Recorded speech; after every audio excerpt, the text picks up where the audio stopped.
Slamdown is sponsored by Impact Fan Nation and Zombie Generation.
Welcome to another live episode of Slamdown Livestream. Today we're going to be covering everything from GFW. I want to welcome my co-host as always, Charles. How you doing, bud?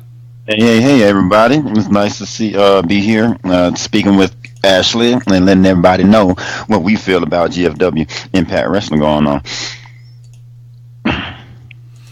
Yeah, one thing I will say, and I was absolutely gutted by this news of Davey Richards no longer being with GFW. Yeah, no doubt, especially after this great storyline that he's been in with Eddie Edwards. I can see why now the storyline went on so long, even though it's a really good one and it wasn't one of those long drawn out ones. But for his reasoning for leaving GFW, I can respect, and I'm pretty sure everybody in this world can definitely respect too. The man wants to go and pursue his career as a doctor. He's been in school all this long. Why go to school for 8, 12 years, however long you're going to go, and do nothing with it? And that was his dream. And, everybody should support him. So he was great. Was they 5-time tag team champion? He may have gotten a world heavyweight title run. I'm not exactly sure. No, he's deserving of it. No, I don't think he ever did. It was more the tag team. He had a run in the X division, but never won the X division title either. So it was only the tag team titles he won. Yeah, I was thinking that if he really, if he deserved one. Yeah, he only got tag team titles with GFW. He was Ring of Honor World Heavyweight Champion once. Not mad about it. I mean, it's going to be sad to see him go because he was a great talent, great wrestler.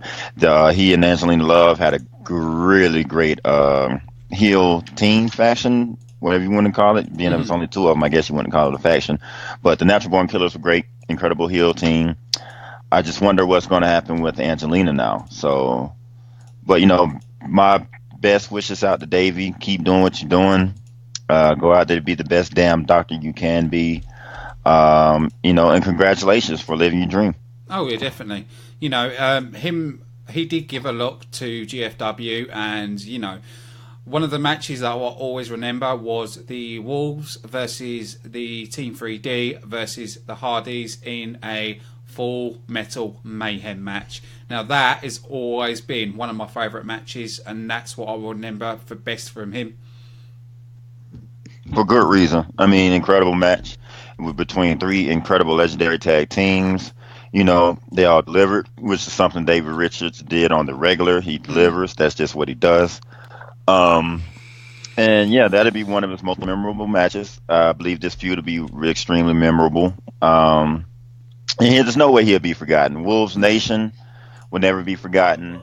David Richards, the Lone Wolf, will never be forgotten. Well, he was Lone Wolf when he went single. And I think it will always be appreciated. And I hope that GFW finds something to do for him if he decides he wants to come back to wrestling in some kind of capacity. I hope that GFW opens the doors for him, and figure out something that he can do. Oh yeah, definitely, definitely. You know, they were both such a talent, but we still got Eddie Edwards, so that is still the positive. It's not like we've lost both of them. And I still think they'll find something for Angelina to do. I think she'll be on her own and in the women's division, because for me, it's one area that does need improving, the women's division. But we have been teased that there was 2 big signings in the women's division. We don't know who, Right. but we've been teased that 2 signings have happened. I've read that. I feel like, with the teaser, it would have to be someone we know, being that, because you don't tease someone that's unknown Yeah. unless like they put this big old hype on them, like they make like a monster character like Kongo Kong. He was relatively unknown, but his whole persona as a monster and things, that's something that you can hype. So when it comes to, female personas, there's not really that many women like that. Aside, name a couple would be Jessica Havoc, Awesome Kong. That's a couple. And I would say, let me think another. Okay, and one more would be alpha female. Yeah. Other than that, how many really big dominant women can you hype to come in new?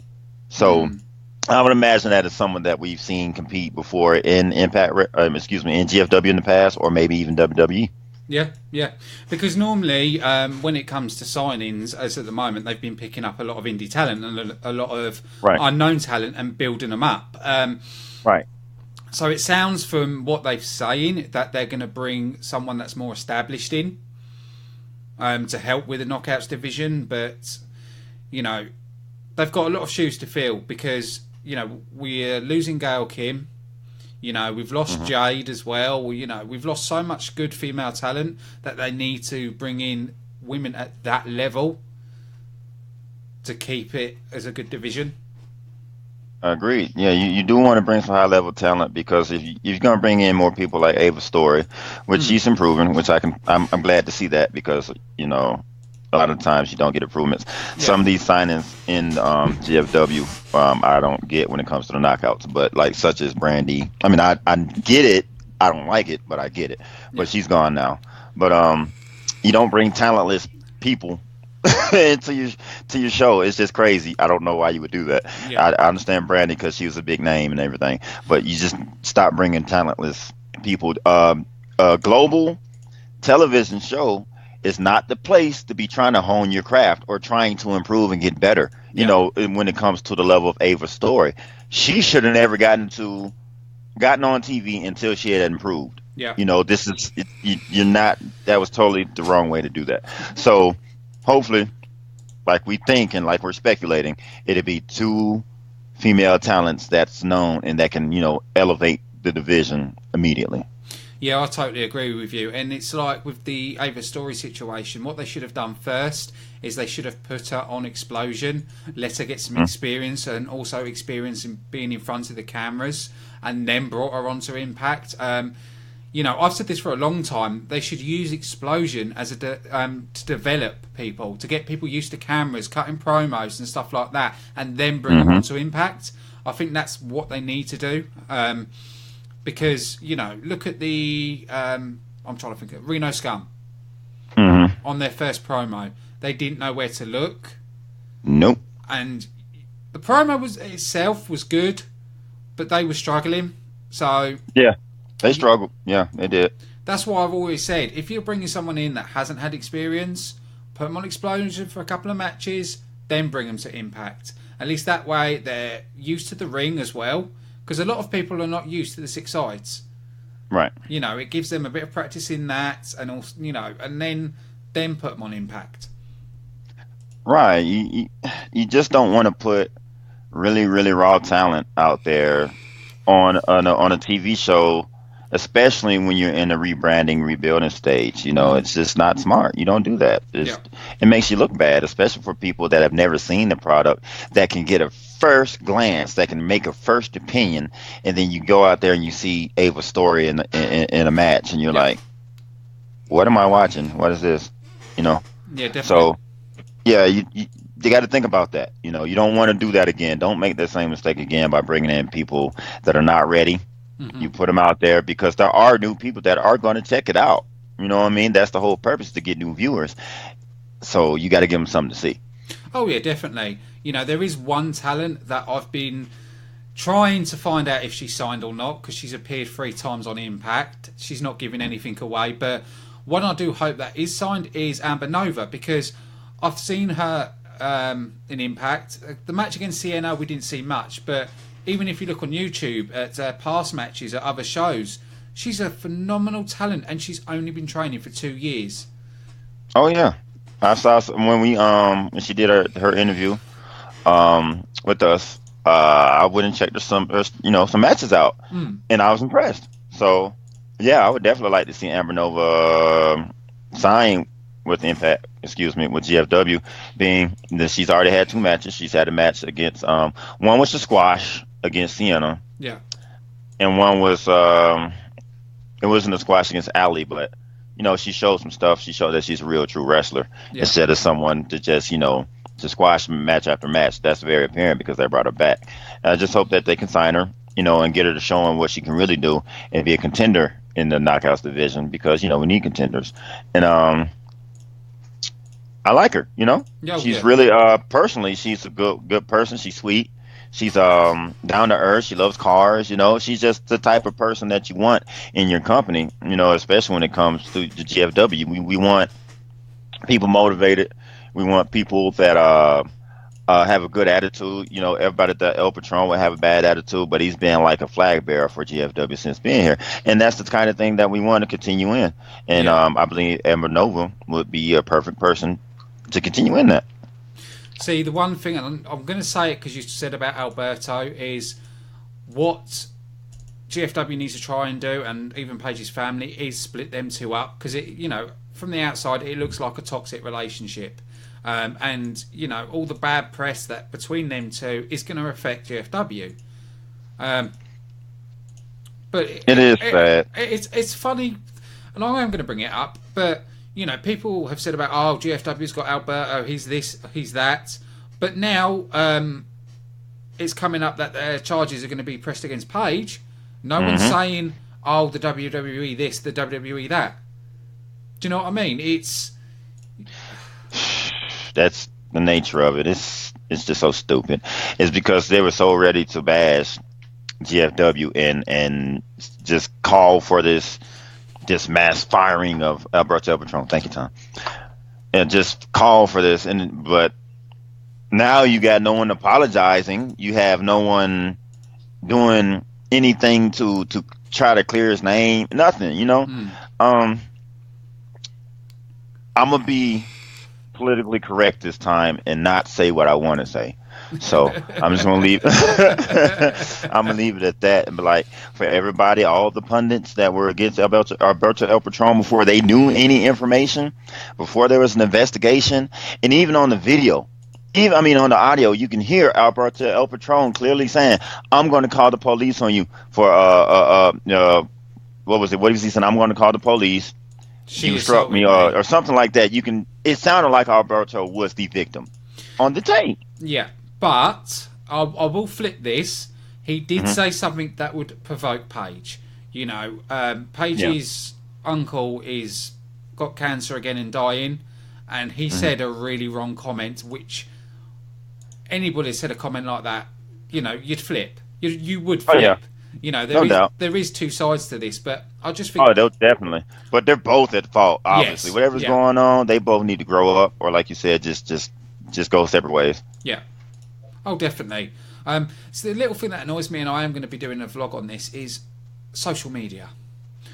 Where people feel like they need to know a wrestler's every part of their life. They don't. They do the same with actors, any celeb. Everyone does the same thing. Right.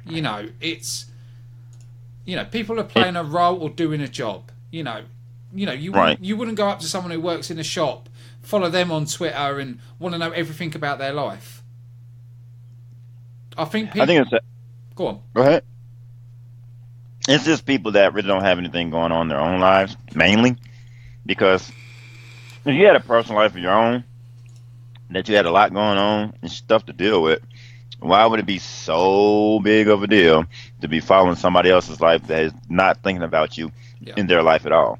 So, Oh yeah, definitely, definitely. But I personally believe it'd be better for them two to split and go their separate ways, because together they're just toxic, and it's. yeah, 'cause I think the WWE was in the right. I don't know if people remember that when he was with WWE, they were trying to keep these two apart, and now I can see why and understand why they were trying to keep these two apart. hmm if it's going to start making your career, if it's going to start hurting your career because y'all don't know how to be civil personally, in your personal life, and it's going to start causing you to lose money or potentially lose money, Hmm. I think you should definitely reevaluate yourselves and think maybe we should do something different. Yeah. Oh, definitely, definitely. It's. But anyway, let's get back to GFW. Before we hit into the review, I want to quickly talk. We found out Matt Morgan is no longer with GFW. Same with Magnus. Now, this doesn't surprise me. Yes, I know Matt Morgan is in better shape, but it's his age as well. He is older. He came out of retirement to come back. Yeah, I don't think these two were a great loss. I don't rate Magnus. I really don't. I don't think he's got a great moveset. He hasn't evolved. And on the mic, I find him boring.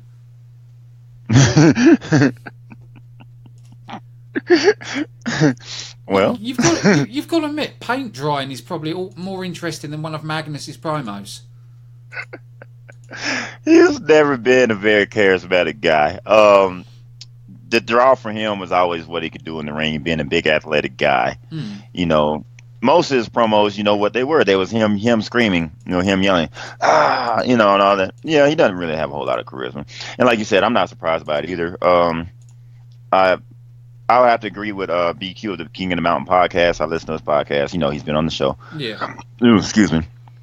And his latest podcast, was it the latest one? Well, it wasn't the latest one, but he does just random vlogs and stuff. And he's speaking of how Magnus and Matt Morgan were brought in like kind of like buzz guys. Yeah. Magnus to drop the title, of course, but they kind of brought in like buzz guys with the new regime and stuff like that.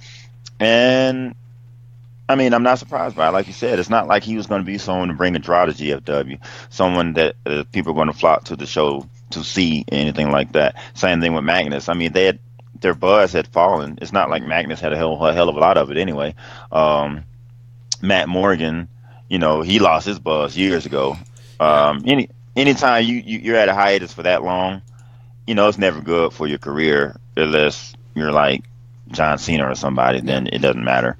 But yeah, it's not like they were something that a big part of the company, anything like that. But Matt Morgan says that his reasoning was because he's going to keep his 9 to 5, his regular 40-hour-a-week job, Yeah. and that Jeff Jarrett said that he let him do shows on the weekends. He could work on the weekends and didn't have to work during the week. And Jeff Jarrett asked him to start working during the week, and he couldn't do it. So Yeah.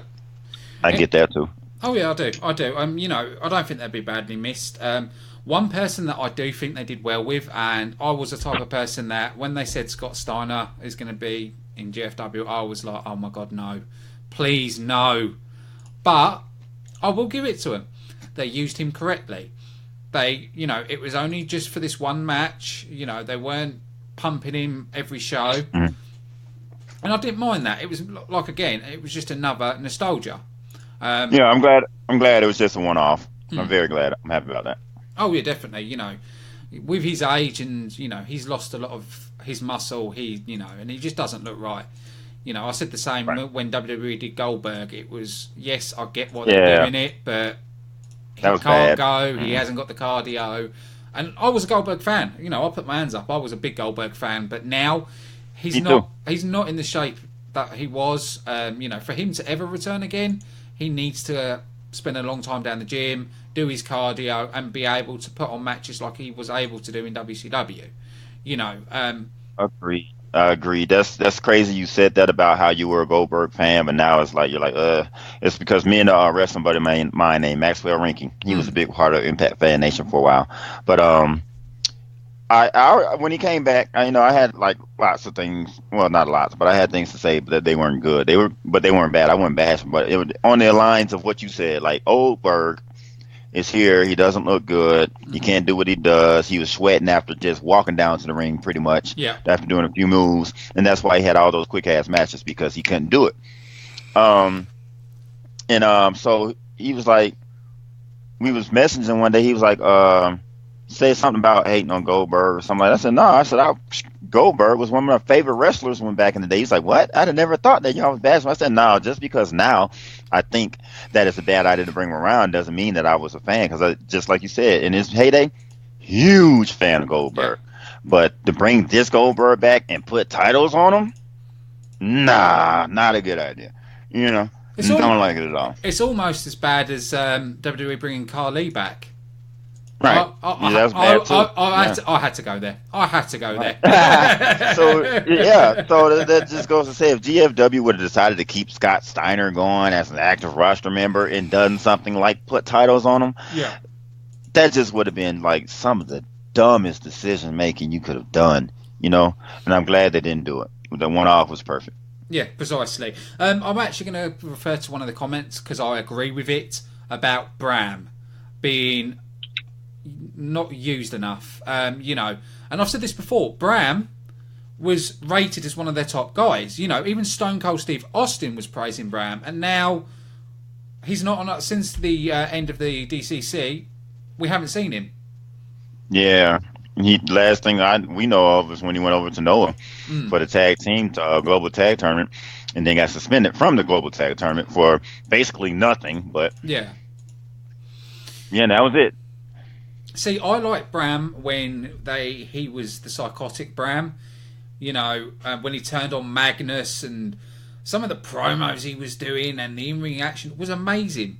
Yeah, I agree. I've said this for a long time, and I've said this to you as well, that I believe Impact should have a hardcore division. If you could look at Impact's history, there's always been hardcore. So, I think it would make sense to have a hardcore division, and also WWE are not doing it. So do you know what I mean? It's another way it can open up to other audiences if they had a hardcore element to it. Right. Even though they never call anything in GFW hardcore, you're right. It's always had an hardcore element, especially the X Division, because it was stuff that we didn't see other talents do. It was things that was X, hence the name. So yeah, I could definitely see Impact Wrestling doing a hardcore division, especially now, like you said, the WWE and no one else is doing it.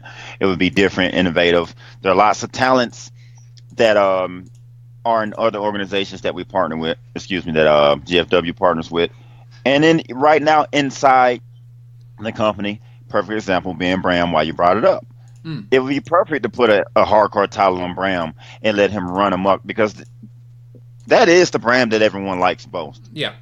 Who would tell you that they enjoyed the whole Rosemary Bram thing, or they like Bram more so when he was in DCC or whatever? The best time with Bram, like you said, when he was just a madman. Like, I didn't even like it when he was following EY, because he was he was a flunky, really. Yeah. He wasn't himself. So yeah, bring in a hardcore division. Make Bram the face of the hardcore division, and that'll give a lot of life to stars that may not be getting a lot of TV time, or may not have anything for them right now. Maybe that Jeff and Anthony may not have a whole lot for them, and they could throw them in the hardcore division, because the hardcore division is a storyline in itself. Yeah. Oh, yeah, definitely. But even if they didn't do that, they could always put Bram and Kingston together, as they are the hardcore guys, and Kingston's actually quite similar to Bram. Yeah. I'd love to see a tag team match where they come down and they start putting people through tables and beating the crap out of people. Mm-hmm. And and Bram cut a promo saying, "I've had enough. I'm not going to be shoved to the back anymore." Right. And have him play that, something like that would work, and it'd bring the buzz back about Bram, because if they continue what they're doing, I can see him leaving. Yeah, and I don't want that. No. He's too talented to lose. He's too talented to lose. And yeah, and then you really couldn't blame him if he were to do it with the way things are going right now. Mm. Oh yeah, definitely. I totally agree. Totally agree. People are saying that they're missing Jesse and Robbie E. I'm not. If I'm honest, it's Jesse and Robbie E. to me were more of the comedy acts. They were, and yeah, the bromance was cool at the time, but now I just don't think there's any need for it with the amount of tag teams there are. And also, Right, there's a and new. then the seriousness of the tag, of the company now, it's a little different now. Oh yeah. It's not just that though. If it's Robbie E. I don't really want to say this, but I've got to say it. Robbie E. isn't a great wrestler. Nah, he's gotten better, but nah. The re I would like to see Jesse stay because Jesse has improved. He's shown his improvement. You know what I mean? In the ring, on the mic, not really. He's just been kind of pretty much the same Jesse, just has changed characters really. Mm. But in the ring, yeah. And then they kind of started giving him a push, give him some W's against the DCC and stuff. And then he leaves GFW. I guess that they felt like they wanted to go another direction with Jeff Jarrett, and they felt like maybe he didn't fit with what they were doing. But I'd have liked to see Jesse Garter's stick around at GFW because I felt like he had potential to do much better things, and he was showing that. Like they could have put the grand title on him. Yeah. I could have seen that. Yeah, because I think Jesse is still with GFW, but what they've done, because I know he's got a lot of TV deals with Big Brother and other stuff going on, they've allowed him to leave to go and do that, and then I think he's coming back. I think that's the agreement at the moment. But Because on Twitter he still does like retweet things and send out tweets about GFW and stuff like that. So that sounds like something that could totally be what's going on. one thing that was interesting, and I want to quickly mention it, Sting. Talking about with what he posted on Twitter with him and Main Event Mafia. Yeah. Yep. And we haven't seen him post anything GFW related in a long time. So that really piqued my interest. I'm feeling like, I've always felt like he was going to come back to GFW anyway. Yeah. And I think it was just, he wanted to go over there, get his WrestleMania moment like he always wanted. Get the merchandising like he always wanted. And whatnot. I'm not sure if he ever wanted to be in the WWE Hall of Fame. I don't know about all that, but they put him in there. So, but yeah, I would definitely love to see Sting come back. I think it will eventually happen. Especially with Jeff Jarrett being back in charge. Yeah. I just hope it's soon. I hope he does some more of this stuff, send some more pictures of his time in GFW and stuff like that. That would be great to see. And something I just realized too, looking at this picture, every person in the Main Event Mafia is a WWE Hall of Famer. Yeah. But one thing, except for Kurt Angle. Kurt Angle, he hadn't got in yet, but he will be. Yeah. No, Kurt Angle is a Hall of Famer. Oh yeah, that's right. He did make it in. Yeah. So they're all WWE Hall of Famers. I just realized that. One thing that, if Sting did come back, the only role that I'd like to see Sting in is sort of a general manager role. Yeah.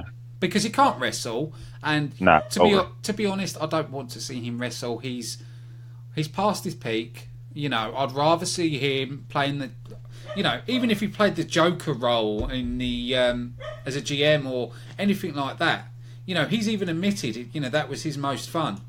He's had most of his fun times in GFW. Yep. So, there is a possibility, but then it also depends on his Legends contract with the WWE as well. But we did also see in the past with Jeff Jarrett talking to Hulk Hogan, so I hope that never happens, but there's a possibility of that at some point. But we know Hulk doesn't need the money. He doesn't need it, but I wouldn't be opposed to it simply because I know it would draw a lot of people. Yeah. As long as he wasn't in charge of anything and he had to follow whatever the writers had for him, fine.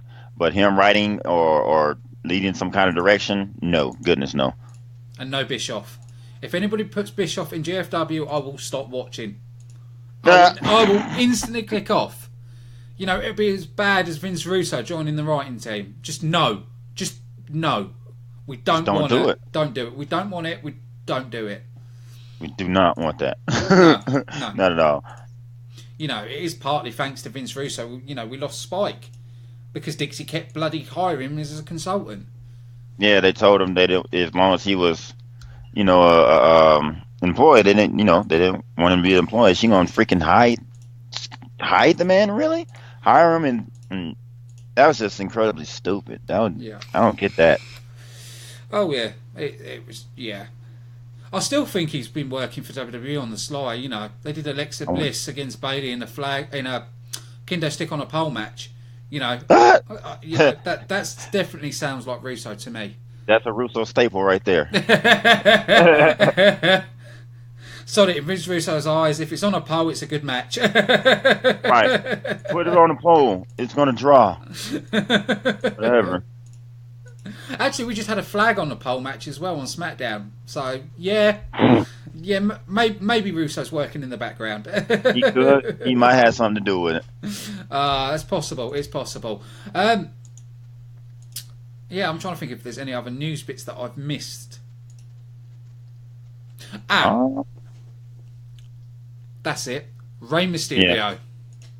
Okay, yeah. Now, in the rumour mill, it's coming out that WWE are not happy that Conan is representing Rey Mysterio. So, could that lead that Rey will choose GFW? Because the WWE are not happy with Conan representing. I mean, it's definitely it would definitely be a push towards the GFW side because like Conan is in GFW, and he's has Crash and they're a partner of GFW, and if you're going to represent somebody that works for is a free agent and you work for GFW, where would you kind of try to push him towards? So, and then GFW already put a contract in Rey Mysterio's hand. It's like they're on the up. It looks like they're trying to make this happen before WWE can really even counterattack. Really, yeah, because people, Conan and Rey Mysterio been friends for years, and they are very close, very close. I think Conan would be saying to Rey, if he joined GFW, he'd be able to be on Crash and still do AAA. So it's possible to see him in GFW, but I wouldn't rule WWE out. No, I definitely want to rule it out. You never can. I mean, there's no way that you can rule them out because if it goes down to a bidding war, of course, WWE could win that one. They would win it. So it's just all in what Rey's looking for, what he wants. Yeah. But if he does come to GFW, I don't want him to be pushed too heavy. I don't think he should be pushed as a top dog. I think he should work in the X division and work with people and help get people over. I'd be quite happy if he joined LAX. That'd be cool. I think that would be the way they would bring him in or something like that. It may just make sense. Think about all the pictures and stuff that we've seen on social media of them. Of Rey Mysterio with LAX and then Rey Mysterio with people in GFW. So I would definitely see that being a thing, especially with the relationship between Conan and Rey Mysterio and Alberto El Patron. But more so Conan and Rey Mysterio with the LAX, with what they're doing right now. Oh, yeah, definitely. Or even they could even flip it and do where Rey Mysterio goes against LAX and says, "What happened to you, man? We're brothers. Why are you running around with a gang?" Or they could go all sorts with it. But quick question I want to ask you: mask on or mask off? On. Just it's only right. On. Okay.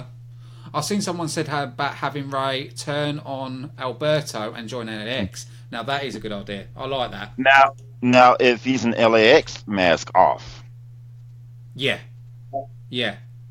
Because we had the last time we've seen his mask off was, I think it was WCW, and when he was running with the Filthy Animals. Yep. Which was Billy Kidman, Rey Mysterio, Eddie Guerrero sometimes, and Juventud Guerrero.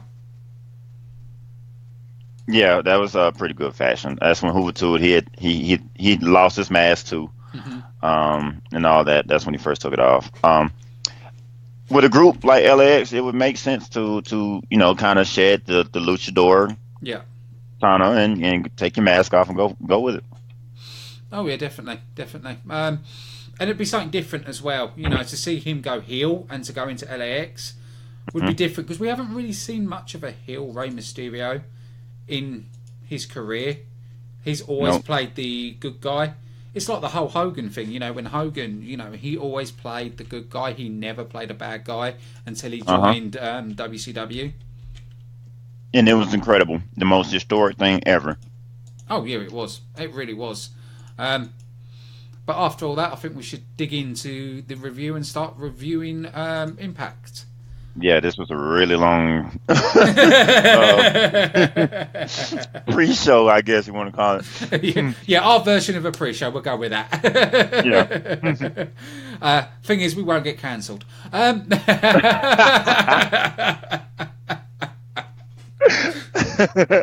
We can talk all the smack we want.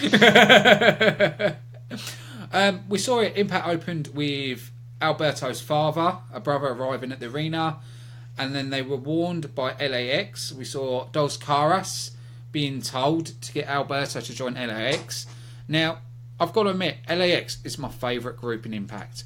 The way they are playing this gimmick and the way people are using it has been brilliant. It's, to me, I'm still missing Mex. You still want Supermax, huh? Yeah. I get it. I totally get it. If they could pull that off, but his relationship with GFW is so tarnished. I don't know if that'll ever happen. Yeah, but that's all down to that was actually what's his name? MVP's fault. He It was was it was still no. It was Supermax's fault because he lied to MVP. MVP should have done his homework and seen if he was signed. But your friend tells you, "Oh no, man, I'm not under contract somewhere else."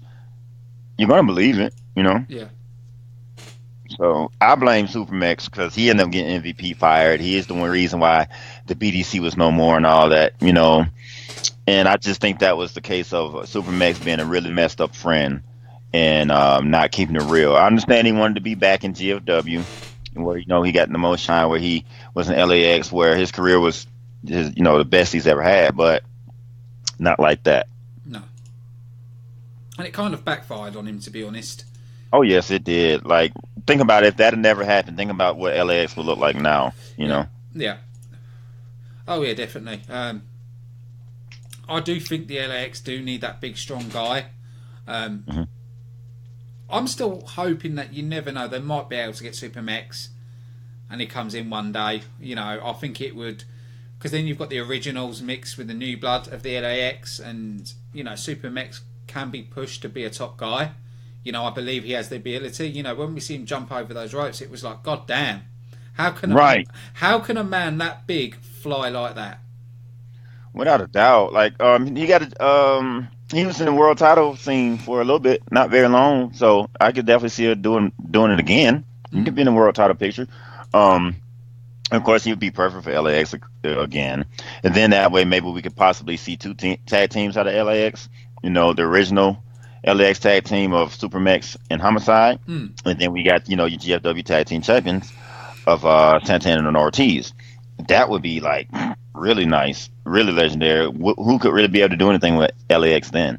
Oh, Um, sorry to interrupt you. Someone's just posted a comment, and I totally agree. mhm. If they wanted a true badass, Pentagon Junior Dark. Oh my goodness, would would that not be too much? No, no. I love Pentagon, and I totally agree. Totally agree. Yeah, I totally agree too. That would make like LAX like super faction. Mm, definitely, definitely. He's one guy that I have said that I really want in GFW is Pentagon. It's so much potential. Pentagon and Ricochet are my two that I really want in this company. Without a doubt, I think I take Ricochet as my number one person I want in the company from Lucha Underground. It Hmm. was Johnny Mundo, but we're going to get him in live events now. So hey, maybe we'll get him on TV once season three is over because we're not going to be able to get him on TV while season three is going on. Yeah. So he can get do the live events. Um, But saying that, with the working with AAA, there is a possibility something could happen because isn't Drago in season that's 3? true. That's true. That's right. Because AAA has a relationship, so yeah, they can appear on TV. That's right. They just can't use his. That's right. He just can't use his Lucha Underground Yeah. likeness. But they're calling him John Hennigan, going by his real name for the live events. So yeah, he could actually show up on GFW TV as John Hennigan. Yeah, because the only thing that Lucha doesn't want is the names being used in GFW. They have to go by another name. But then I can't work out how Drago's getting away with it. Yeah. He probably has copyrights to that name. Hmm. If you got your name copyrighted, you can use it no matter where you go. That's why MVP can use MVP everywhere. That's why certain wrestlers can use their names no matter where they go. It's like Ryback. He couldn't use his name, so he changed his name by default. And do you know what? I know there's a lot of hate on him, but I respect him for that because that's one way to say "F you WWE." Right, exactly. So I changed to my real name. Yeah, don't blame him for that. After that, we saw the in-ring promo for the Super X Cup, talking about the contenders, and then which led on to Sammy taking on Drago. Now, I'm going to say this is my favourite match. I'm really, really liking Drago. And I like Sammy. I like Sammy as well. They're both good wrestlers, but I'm really liking Drago. I'm really liking the performances. He's brilliant. He's good. One thing I can say, um, he's been kind of sloppy in a couple matches. Um, like he fell off the top. What was it? Wasn't his anniversary when he fell off the top turnbuckle? Yeah. And then that DDT that he did to end the match. He kind of missed on it. It wasn't really done well. Other than that, yeah, been great. But I don't know why he's been kind of sloppy. You can work on that. But aside from that, yeah, he's just awesome. I've seen Drago wrestle in Lucha Underground, AAA, CZW, and stuff, and he's just good wherever he goes. I like that now he's getting this global stage. Yeah. I'm really loving that, and he deserves it because he's just one of those talents that's really kind of a can't miss. So it's good that GFW is giving him the push that he is because I don't think he's lost a match No. since he's been on TV. He's one that deserves it. Him and Guevara, I was hoping he could win the match because the young man's amazing. He is. Like, He is. he's amazing. He So gets. I was hoping to see him win that match. He gets a lot of indie booking at the minute. Promotions are trying to get him appear everywhere because he's that in demand at the minute, Sammy. And again, he's a really good talent. Yes. Like the David Butcher got a comment says Drago does not look comfortable in the sixth side. I agree with you on that, Dave. Yeah. I don't know why he doesn't. Maybe because AAA is a six-sided ring. So I don't know. I don't know what that's about because it's not like he's never been in a six-sided ring. Yeah, but then also accidents do happen. It just takes one slip. Yeah. And we've seen stuff happen before, so I don't know. I'll just say maybe give it a bit of time. He might get more comfortable. But then, like you just said, AAA uses a six-sided, so I think maybe it could be nerves because this is his first time. He's been on a global stage. He's never been on global TV before. Yeah. AAA is not a global network. I mean, not a global company. Lucha Underground is not a global company. They only get aired in Mexico. Well, Lucha Underground gets aired in America, and AAA only gets aired in Mexico. So this is the first time. Maybe that has something to do with it. Because GFW is aired in America, India, UK, and so many other countries. So it could be a factor. Yeah. It could be. It is more of a we're going to have to wait and see. Yeah. But like I said, with the X Division at the moment, it's massively improved. You've got athletes of different caliber as well in the X Division, and Hmm. like I said to you, I'm so happy the X Cup's back. I've missed these little things they did. Oh yeah, I was hoping that they was gonna come back with the format that they used to have, which was around when they had the teams from the different countries. They had a team of four per That's country, and then they had the different mix of matches up. Excuse me, they had the what's the pool format where you get points for your wins and draws, and no points for losses, and you move that. on. Whoever had the most points and all that. I was hoping for that Mm, format, but this is cool too, like a tournament, one-on-one tournament. I'm fine with that. yeah, that was the World X Cup. This is Oh, the that was suit. World X Cup, Yeah, not Super X Cup. That's yeah, right. they are slightly different, but yeah, I would like to see the World X Cup back. I think we'll get that probably in one night only, as if they did that. Hmm. I would hope not. I wouldn't want that to be a one night only. I wouldn't want that to be on Impact, and just like they're doing the Super X Cup, to where week after week, Yeah, getting more. that's true. That's true. The match itself was high paced. I can't really fault this match at all. You know, both of them was good as each other. It was very Hmm. back and forth. There was no slow build up to it. Um, like I said, it was my favourite match of the show. It was a really good showing from the both of them.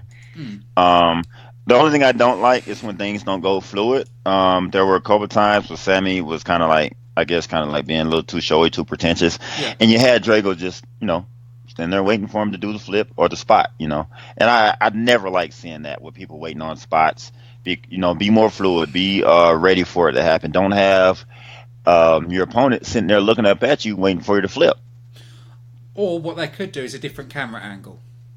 Yeah, or do a So different camera angle so we don't sit there and see, someone standing there watching someone run to one side of the rope and then come all the way to the back side and then dive on them as if they couldn't have just did a sidestep when they seen them running and yeah, coming to them. So that's my only knock on the match is like when Sammy got up to the top rope and he did that gainer yeah. to Drago on the outside. He sat up there, he taunted and everything, and Drago was just like, "All right, I'm waiting on you." So I didn't like that. I did like the spot. I did like the gainer and things of the sort, but I didn't like the way that it was executed. Yeah, I totally agree with you on that. I think you've hit the nail on the head there.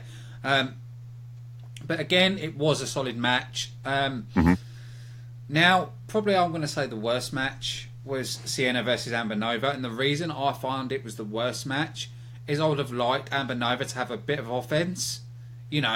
Shock Sienna. So Sienna goes like hell no, and then beats the crap out of her.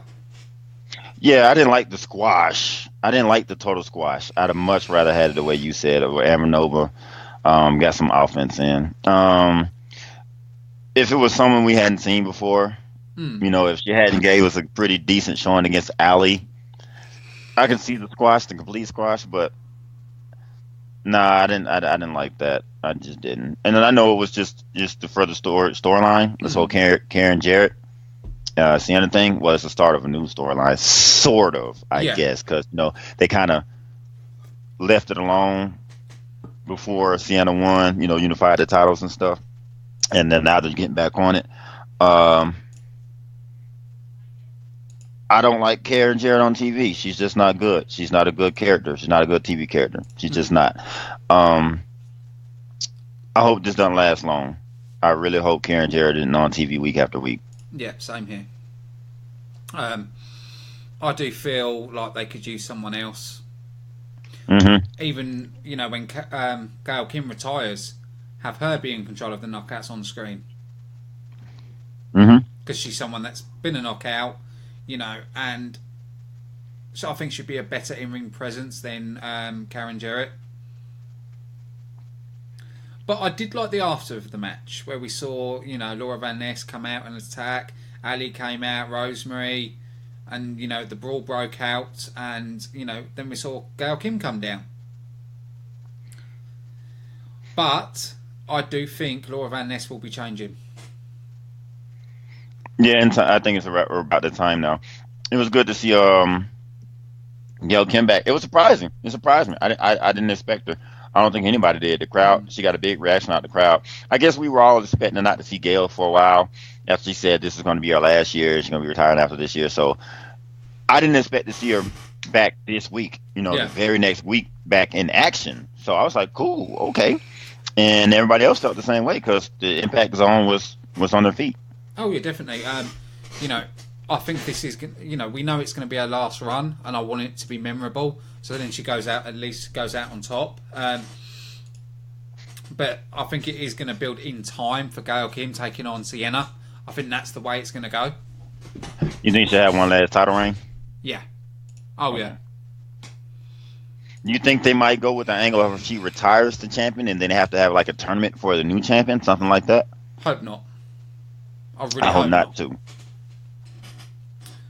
But we are going to get Sienna versus Rosemary in a last man standing match, which will be quite good. We know Rosemary can do those hardcore elements. She did it when she was associated with Decay. I'm so convinced that this match is going to be so good because the last one could have been better. Yeah. And I think they know that. And I think that might be why they're doing this. Um, I so believe this match might be the steal of the show. I hope it is. The Knockouts division needs it so badly. And I hope they just really blow my mind with this. And it'd be smart to do it. I think they should put a whole lot of effort. I hope that they put all the effort they can into this match. And I hope that they wanted this to be the match of the week come tomorrow. Yeah. Yeah, I agree. After that, we did see LAX again. Hmm. They had Alberto's brother this time in the hideout, warned him that they want El Patron to join LAX, and if he doesn't join, there will be consequences. After that, we saw Bruce Pritchard telling us why Trevor Lee deserves the X Division title. Now, I'm getting the feeling he's going heel. Yeah, it looks that way. But I don't know if I enjoyed Pritchard on screen. No, I'm not a big fan of Bruce Pritchard on the screen. He's just kind of there. Yeah. Basically, he's just there. I don't even know how else to explain it because it's like I get it. He's trying to put some personality in his character. It's just a boring one. The whole thing where he held Sanjay back and he let um Trevor Lee keep the title and all that. That probably is a testament to him turning heel. Mm-hmm. It doesn't make sense though because I'm going off of something that BQ said again, which makes all the sense in the world. The security did not stop these two steroidal looking guys from what's it called? What's that show called? Yeah, I know what you're thinking of. Yeah, those two swole guys that was on swole mates. They were allowed to come out the crowd and get in the ring twice, back to back weeks, with no security stopping them. But the X Division champion Sanjay Dutt is held back from getting what's truly his. So that was just kind of very weird to me. That was just stupid. So that's the only knock on I have on that. I like Trevor Lee. His character is the dumbass was pretty cool and all, but I think I like to have him of a more because he's funny. Like the man's wrestling with his damn X Division title, but that's going into later. But anyway, yeah, Bruce Pritchard. Back to Bruce Pritchard. Yeah, I hope that he doesn't stay on screen long. He was brought in because of his podcast numbers, hoping that it would translate into viewers for the show and all that. Whether it is or isn't, who knows? Because the numbers have gone up. We got consistent numbers now, and not just fluctuating up and down. Yeah. If that goes to Bruce Pritchard, I don't know. I don't believe so, but I definitely don't think he should be on TV long. No. No, I don't agree with the personalities they've got on screen. I just don't think they're right. You know, I think there's better options, and they could probably look at better options as well. And it's the charisma is the problem with the figures online. But I like Dutch. You know, Dutch is not oversaturated. He's there sometimes, you know, and he's not forced down our throats. Mm-hmm. And he said that, though. He said he wasn't going to be one all on TV and all that stuff, and I'm glad he stuck to that. Oh, yeah. But I know there needs to be an authority figure, but I think they could pull someone else in my opinion. Keep Bruce backstage, you know, keep Karen backstage. Part of me, I might enjoy Jeff Jarrett as on-screen figure, but then I don't know if that would be the best idea, because he needs to really work on the company, and I know he's doing a lot of stuff working on the company as well. That's why he had been an on-screen figure. He said in the beginning when he got back into power that he wasn't going to be on TV, and I get it, I understand that, but I'd rather see Jeff Jarrett on TV than the people we're seeing now. So if he would have decided he wanted to take the reins of television, of authority figure, I wouldn't be mad. Yeah, I can see that too. I can see that. But, you know, it did announce that Trevor Lee will get his rematch against Sunday Dutt. But Sunday Dutt tried to take his title back. Security holding him back, and Pritchard thanked Lee, which was a bit weird. But obviously, like we've said, it looks like Pritchard is going heel. Or going rogue is another way to put it. Now we had the Luchador rules, which I kind of like. 6-man tag team match with, oh my god, I hate this name. Abraham against oh, you mean the little guys? Yeah. Ideas Abraham again. Idris You're struggling. Abraham. Idris Abraham. I was about to say Idris Elba. He's an actor. Demas, Trevor Lee, taking on Laredo Kid, Garza Jr., and Octog. Oh God, here we go. It's crazy. His name like Octagon, or Octagonic Man. Yeah, the little guy. That right there. Yeah. No, I quite enjoyed this match. Right. I think Trevor Lee actually looked better, which is quite rare to see. I'm trying to pick faults with this match, and I really can't. You know, we've seen Abraham improve. You know, when we first saw him, I thought, all right, he's just there as a little jobber. But actually, he's quite a good X Division wrestler. Yes, man. Like, what? Like, what? That was a really fun match, man. That was a really good, high impact, fun match, man. I was like, I'm so glad that they're just not using these little guys for a comedy act. They're really taking them serious as serious wrestlers. They're getting out there to wrestling. When they're tagging in, they're not automatically go tagging in. Like, okay, when Octagono tags in, they don't automatically go tag in Demas. You know, if he's in with another wrestler, he's just in with another wrestler, and they're going at it. I love that match. I don't have any problem with that match whatsoever. Everybody got it in. Everybody was all over the place. They had some great spots that included all of them. I saw one botched one when they all jumped over at the same time. Yeah. That was kind of a botch right there. But who was that? That missed that one? That was Garza, Laredo, and that one that ends with O. That all hit that maneuver to take everybody out the outside. Right. I think it was Laredo. No, it wasn't Laredo. It was Garza. Garza was the one that kind of got caught up in the ring. I don't know if everybody saw that, and he kind of missed his mark, but it was still a good spot. You know, just the whole thought of it, the way it was put together. And like I said, I liked the match. It was good. It was good fun. It was nothing near boring throughout the whole thing. And I would like to see if they're going to have the little people featured, which it looks like they're going to be doing. Mm-hmm. Hey, keep giving those matches like that. Oh yeah, I'm down with that. oh definitely.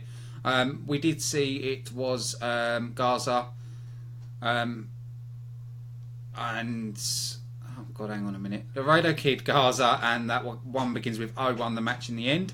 But yeah, like you said, a good solid match. Now, I laughed my ass off at this. Grado's first date with Laura Van Ness.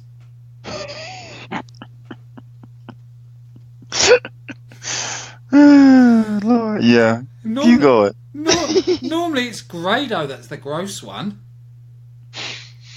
You know, we saw it at British Boot Camp. You know, where he's eating chicken wings and stuff like this. Right. And making a mess of himself. So to have Grado be grossed out by Laura Van Ness, wow. That says a lot. It does. It says a whole lot. Yeah, it really does. This was funny, like the way she inhaled the burgers, and and she liked stuff hot, putting the pepper in her mouth, eating the pepper straight up like that. It was just good comedic fun, man. I think, with wrestling nowadays, it's a part of it, and if you're gonna have it, make it good. I enjoyed it. It was funny to me, because it's supposed to be outlandish, it's supposed to be far-fetched, and it was fun.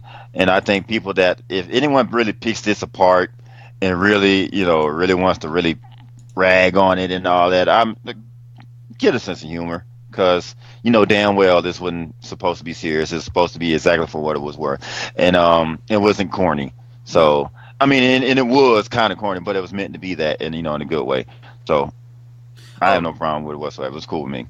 Oh, definitely, and I think they might even use this to bring Laura Van Ness back to the old character, because the way they could go with this is where she starts coming back to normal, she stops drinking, and then she realises she's married to Grado, and she's like, shit, what have I done? Whoa. Yeah, shit's gone wrong. Yeah. For real. But I think this also will lead to a match with Grado taking on Congo Kong. So I think there are builds into that as well. But like I said, it was fun. I think that's obvious. Yeah. It was fun. It was funny, and there's nothing. Like I said, there's nothing wrong with comedy in wrestling as long as it's done well. Right.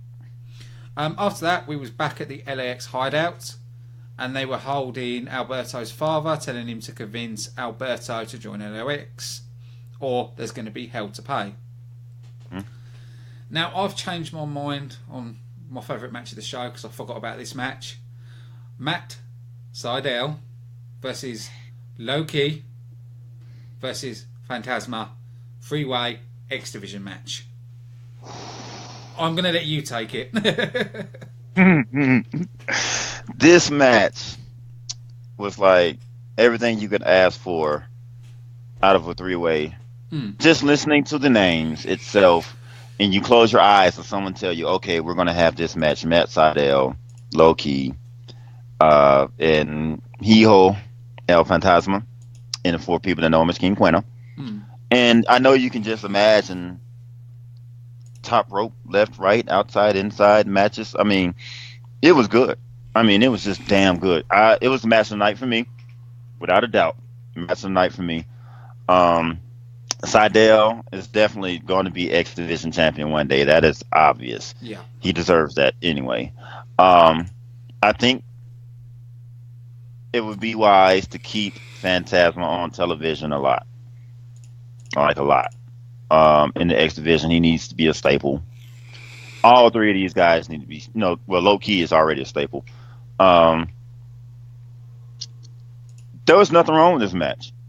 I mean, it was just a really good quality X Division match that we used to get back in the day when we get three ways. Because back in the day, X Division had lots and lots of three-way matches, lots of multi-man matches, but they were good because you had people like AJ Styles, Samoa Joe, Pete Williams, Chris Daniels, and going on and on and on with all the names that the great names have been in the X Division. Yeah. And this is what it felt like. It felt like a good old, well put together X Division match that meant something. Because back in the day, the X Division matches, all of them felt like it meant something because there was so much competition, and seemingly every match had some kind of title implication or implication into moving up in the ladder of the X Division. And I got that feel with all of this because these three names are big names. Low key just lost the damn title a few weeks ago at Slammiversary. You know what I mean? Before Slammiversary. Um, Matt Sydal is Matt Sydal. Do you even really need to say anything more about that?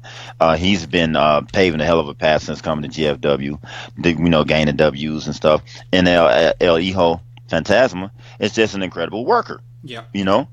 Incredible. So with a match like this, wouldn't you expect the winner to kind of get a push towards the title?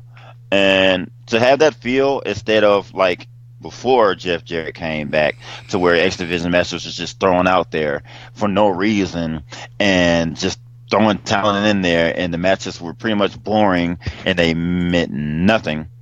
It's a great feeling to have a feeling of importance in an X Division match, and those three talents right there and the performance that they put on made me feel like the X Division is most certainly important. Oh yeah, definitely. It was again just another phenomenal match, and with Matt Sydal getting the win in this, I'm looking forward to see who the winner's going to be with Sanjay Dutt and Trevor Lee to take on Matt Sydal. Oh yeah, it's going to be very interesting. Mm-hmm. He's definitely going to have to get a title match really soon. Have to. And I want to see it. I do want to see Matt Sydal as X Division champion. I feel like he's the perfect person to be it. Because we saw Sydal tell the fans, trust yourself and question authority before calling out Bruce Pritchard. Again, it seems like Bruce Pritchard's being quite heelish. Pritchard agrees that Sydal may deserve a title match, but it's also true for others on the roster. Then Lashley came out, escalated the situation and demanded a world title shot. Pritchard remained silent, and then Lashley sends a message by hitting Sydal with a spear. I've listened to some podcasts, and people didn't like that Matt Sydal was hushed after that because they were looking for him to, talk to Bruce and stake his claim on the X Division title. Yeah. I was looking for that too. But I thought it was pretty brilliant. I mean, I know a lot of people feel like that the heavyweight division is getting the shine because of stuff like that. But I totally disagree because the X Division has been featured so much to where I feel like this kind of thing went bad because, the feud between Lashley and El Patron is a pretty serious one. Yeah. And to have him come out and interact with the X Division, I thought was great, just being honest. And interaction between divisions, I think that was cool. It's showing that, and also showing that Lashley cares nothing about nobody, that he's here and that he, I like anytime they put that kind of light on Lashley because he's earned that, and somebody needs to have that in your company. Somebody has to be that destroyer. Somebody has to be that force to be reckoned with, and it's been Lashley, and it really still is. Yeah. Alberto El Patron is the champion, yes, but he still hasn't shown us what Lashley has shown us, and it's still believable to have Lashley come out and do that to Matt Sydal to pretty much intimidate him to shut the hell up and get on your knees and wait when I'm done talking. Oh, definitely. Right. So I was liking that segment. I liked the whole way it went. It didn't seem scripted, even though we know it is. It didn't feel scripted. It felt like, damn, Lashley has a bone to pick since Bruce is already out there. Shit, he came out there and said, F everything. I'm Lashley. I run this shit. I'm the person that put this place on the map. Yeah. I liked it. I really did like the segment. A lot of people didn't. I thought it was great, especially after such an incredible match. I think it was great. Oh, yeah, definitely. And also, with wrestlers in GFW, they get more freedom when it comes to promos. They're allowed to change things. They're allowed, It don't feel so generic, Yeah. Where with the WWE, it is very scripted, and also, it was the main reason they cancelled Talking Smack because they felt the wrestlers was having too much free reign when it comes to cutting promos. And it's like, well, hang on, Talking Smack was brilliant because it felt like they were talking from the heart. It was realistic. It was because it wasn't scripted. It was people, just being themselves. Yeah, and that's one thing I liked about GFW as well, is they get that freedom. After that, we saw Grado and Lauren Van Ness on their date again, and everything was going according to plan. Joseph Park asked Grado if he's ready to pop the question.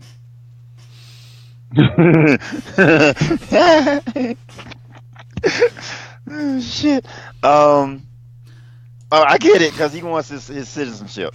So and one thing get it done. One thing I'm gonna quickly say is this is real life. This actually happened. This is why Grado was off our screens for a long time, because he was having problems getting a visa. So I like that. I like that they put the real life element in there like that. I think that's cool. Yeah, and also we're going to have a teleconference call with Dutch and Bruce Pritchard. You know, they're keeping a lot of stuff to real life, which I like. You know, they did the same with Kurt Angle and Jeff Jarrett, with Karen Jarrett. You know, GFW has always done that. They've always done parts that is real to life. Indeed. One second though, real quick. Raj, you're the greatest. I love all the love you're giving us right now. Raj King, my man. But go ahead. But like I said, I do believe we're going to get to a moment where Laura Van Ness stops drinking and realises what she's married and regrets it and goes back to being the spoilt rich girl, or maybe a new character, because she's proved her charisma. She's proved you throw something at her, she will take it and roll with it. What? Tell me about like this character. The work she's done with has been just simply phenomenal. Yeah. She has taken it and given us everything that we didn't expect. I totally thought that this was going to be a shit storyline. I've expressed how much I don't like wedding storylines. I thought this whole crazy thing was going to be like just some wacky dumb shit that Jeff Jarrett would get rid of when he comes around. He decided to go with it. He must have saw something, and apparently what he saw worked, because I like it and it works. And I didn't expect it to go on this long, but I'm glad it has. And to incorporate something else into it, you know, with the Grado thing, it's just brilliant. You didn't just let it be one stale thing going on and on and on.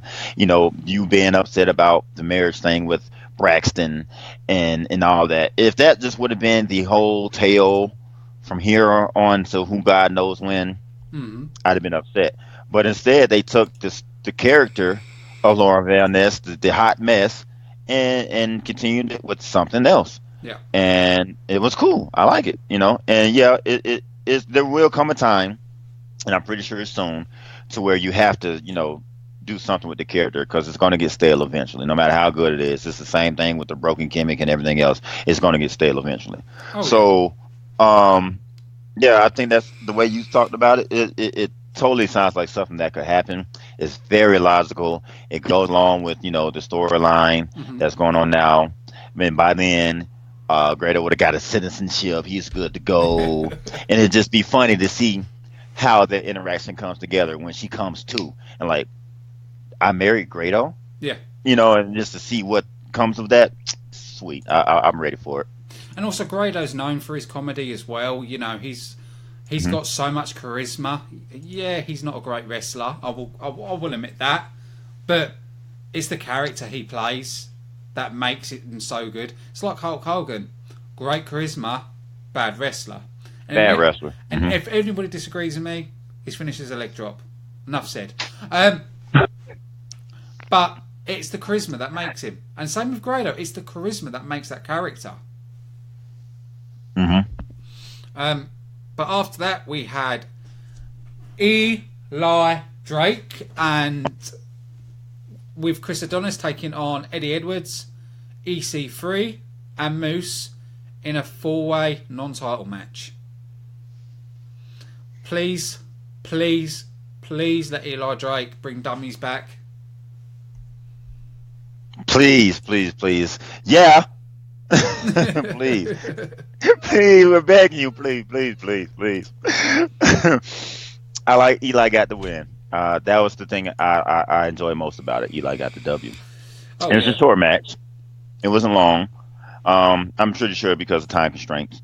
Wasn't bad, you know. It was a good match. It wasn't bad. Just short. And like I said, the thing I liked most about it was Eli got the W. I think they just wanted to put some names because they had Moose and EC3 in this. Eddie Edwards might have taken the hardest 1%er I've ever seen. Yeah, I saw Yeah, that he too. got planted really good. I mean, he sold these shit. I mean, he sold these shit out of that one percenter. Oh yeah, we did. And Eli came in and got the victory. EC3, I think, looked the best in the match. Yeah, EC3 really showed his stuff. Shouts out to EC3. You kick ass. You're a great character. You're great for GFW. yeah. Moose, he's just Moose. He always looks good. Lately, I've noticed that in matches that haven't been grand title matches with Moose in them, they've been short. And Moose really wasn't too much involved in the match when it comes to the action, and this was no exception. So, when it comes to Moose, I guess it was just good to have, the people react to Moose when he come out, because I knew without a doubt he was going to be the last entrant because he has the most catchy entrance. Yeah. He has the most fan interactive entrance. So I knew he would be last to come out. So maybe that's the reason for Moose even being in the match. But aside from that, I liked it. It was a good match. It was short, but it was still a good match. And maybe it was to maybe give Eli a push. I hope so, because all the fans in the world, probably zero exceptions, want Eli to get a push. Yeah. All the fans in the world, no exceptions, loved Eli's character. They love the Namer of Dummies. Yeah. So hopefully this is the start of something more and better for Eli Drake. Oh yeah, definitely. For him to get the victory in this, it could obviously lead to something. We'll just have to wait and see. But I agree with you. It was a solid match, but it wasn't like, oh my god, match. Backstage we saw Soulmates, but LAX took over, approached El Patron's family for the answer. They tell Conan they don't have El Patron's answer yet, and then causes LAX to attack him. Mm-hmm. And then it led to, in the ring, LAX continuing the assault on Alberto's family. Conan tells Homicide to take off Alberto's father's mask. Then Alberto comes down and makes an appearance. And cleans house. Yeah. Threatening LAX if they put another finger on his family. Things are going to get physical. Alberto says he would die for his family. Then put on an LAX shirt. Yeah, that was cool, because I really thought that he was going to put the LAX shirt on and be a member. And then that was smart. Get your family out the ring, get them safe to where, then get them in there. Yeah. He put the LAX shirt on and went to work with that kendo stick. Oh, God, did he? He was like really intense too. It looked like that had to hurt, because he was like going down with force.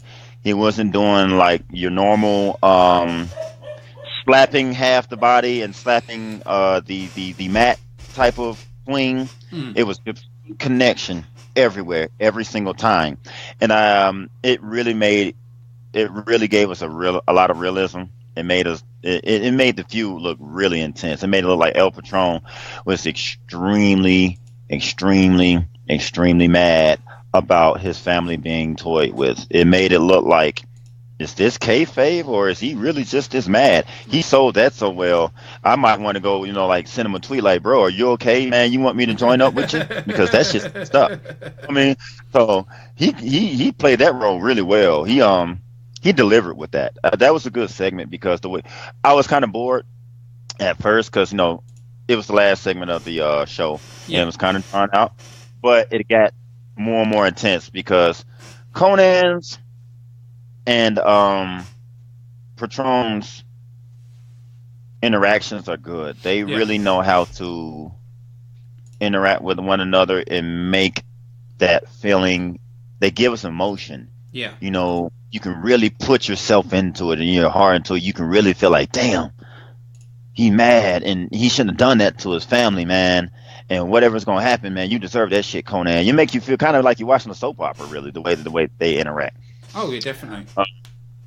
And that was really cool. So that got me back into it, because and then when he went to work, I was like glued. Like, man, yeah, Patron pissed.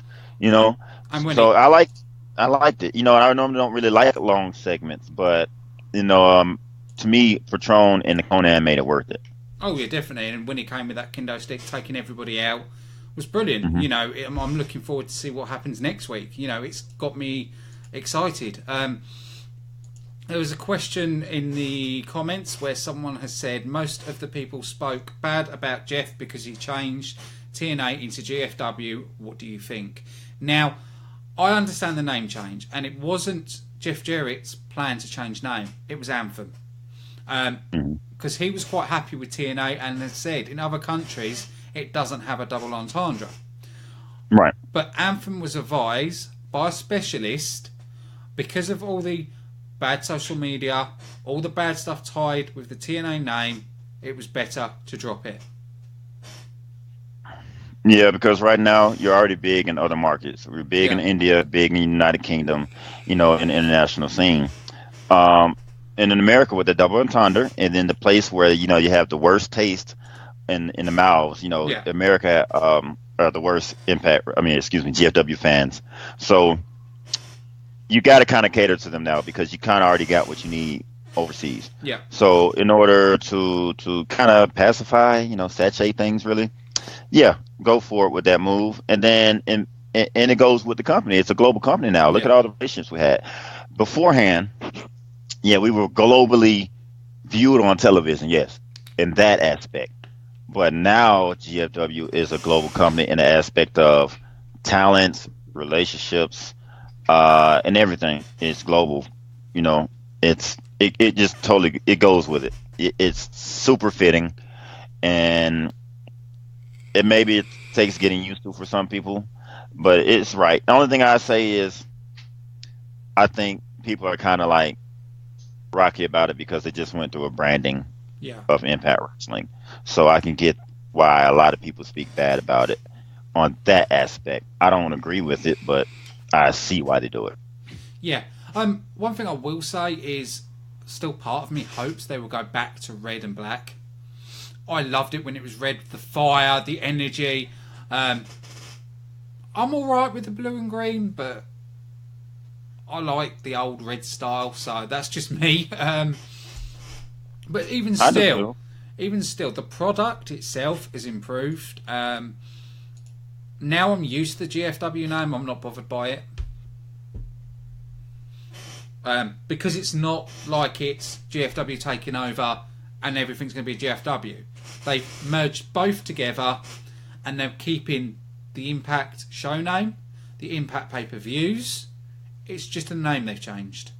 And Right, and I think that's smart because you got familiarity with Impact, which we've been seeing since day one. yeah, Impact has been Impact since day one, whether it was with TNA, Impact Wrestling, whatever the case was. We've always had our primary show name Impact. So yeah, why change that? yeah, definitely, definitely. Um, I was going to say something else then, but it's totally gone. Another thing, I will be doing more vlogs as well about GFW, and I've just done recently, if you haven't seen it, about David Meltzer, and yeah, I'm not going to say too much about David Meltzer because yeah, but I'm expanding, covering GFW stuff. One thing I do want to talk about quickly is about the announcement of the new tag team coming into GFW. I forgot their name. I know they were the Chris's, but they're coming under a new name. Yeah, they were the name. Ohio is for Killers. OI 4K is what the name was on the independent scene. They actually had two names. But yeah, the Dave and Jay Christ are going to be in Impact Wrestling. Excuse me, GFW, and under a new names in Persona. So let's see what we got going on. For all of the people that aren't familiar with them, they're big names on the independent scene and champions in many places. They're really talented guys, very cohesive unit, and be a great addition to the GFW roster. Look out for them. Oh, definitely. They're brothers. Yeah. Another quick announcement as well. As I'm not doing the WWE reviews, we have a new writer called Lady Preacher, which will be writing her opinions on the WWE. So we still will have WWE content. I am looking for people to do a WWE review on Slamdown. So keep your ears open. You know, more stuff to come. Is there anything you wanted to add? Let me think. No, just keep tuning in, guys. Spread the word. We're here to speak positively of Impact. Excuse me, GFW, and just of wrestling as a whole. We just want things to continue to grow. We just like to use our opinions, what we see, be comprehensive, and give you the best that we can give you. And we appreciate everybody's feedback, support, the views and watching us and things like that. Always ask any questions. We're watching. We'll answer as best as we can. And just be the best that we can for you guys, because it's about you guys. Precisely. And anybody's welcome to tweet us at Slamdown Live to ask any questions, or even go on Impact Fan Nation Facebook group as well, to get more GFW content. I think that's it. But I want to say, also, that's it. There will be another vlog today. I will be doing hashtag Holy Spud and talking why Holy Spud needs to come into GFW with that gimmick. It's going to be a good one. I'll be looking out for it, that's for sure. And also, either another one today or tomorrow, I will be covering fake news, as I've done the David Meltzer one. But yeah, all that's coming soon. And basically, big thank you to everybody watching. Big thanks to Charles. And we'll see you again. See you later.